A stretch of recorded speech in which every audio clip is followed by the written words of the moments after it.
Speedway? What's the problem? You don't want to rhyme. Got to move yesterday to the second sentence. Dan makes a note in his script and starts reading again.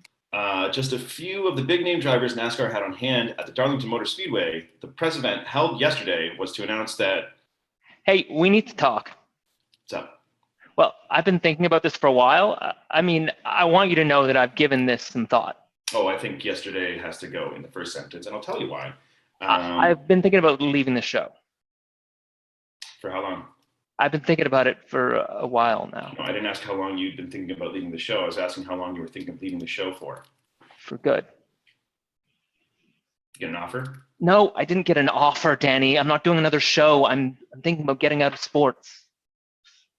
Why? Look, I'm just tired of it all right? Tired of what? But first, this. Sacramento power forward Jason Grissom was released by a judge this morning after posting a $5,000 bond, which, by the way, he paid in cash he happened to have in his pocket. So Jason Grissom's a jackass. You know Jason Grissom. Look, I got into this because people like sports, and I've turned into a PR man for punks and thugs. Now any atrocity, no matter how ridiculous or hideous or childish, it doesn't matter. I make it sports. 10-cent bag man whacks a skater's leg with a crowbar.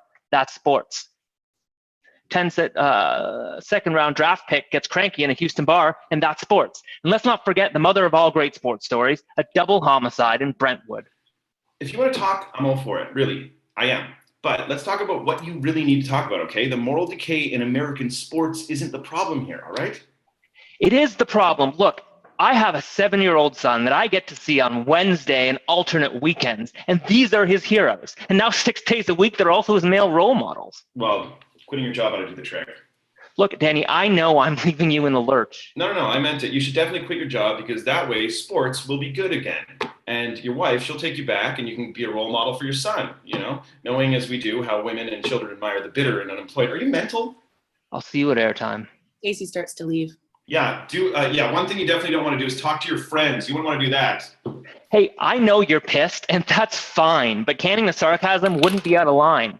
Fine and line, rhyme. I'd move the fine to the second sentence. Danny, you're going to find another partner. Anyone would kill to do this show with you. I've been here every day, Casey. Every day. And I've kept my mouth shut because that's what you asked me to do. But if you had asked me, I would have told you that Lisa is an angry, unhappy, punishing woman, and that in 10 years, there's never been a single moment that has suggested to me that she has any affection for you at all. And I have no patience for people like that. Now, the people here, they like you. Isaac, Natalie, Kim, Elliot. I don't know who this new guy Jeremy is, but he seems to like you just fine.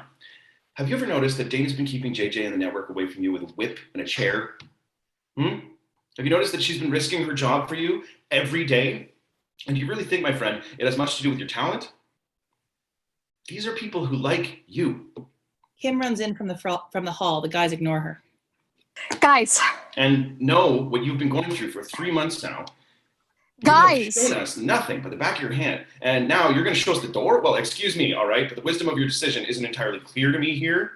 Excuse me, fellas. Yeah, I'm pissed. And you know what? I'm tired of it. Dan, Casey. What? There's something going on you're going to want to see. Come on. Kim runs out of the studio.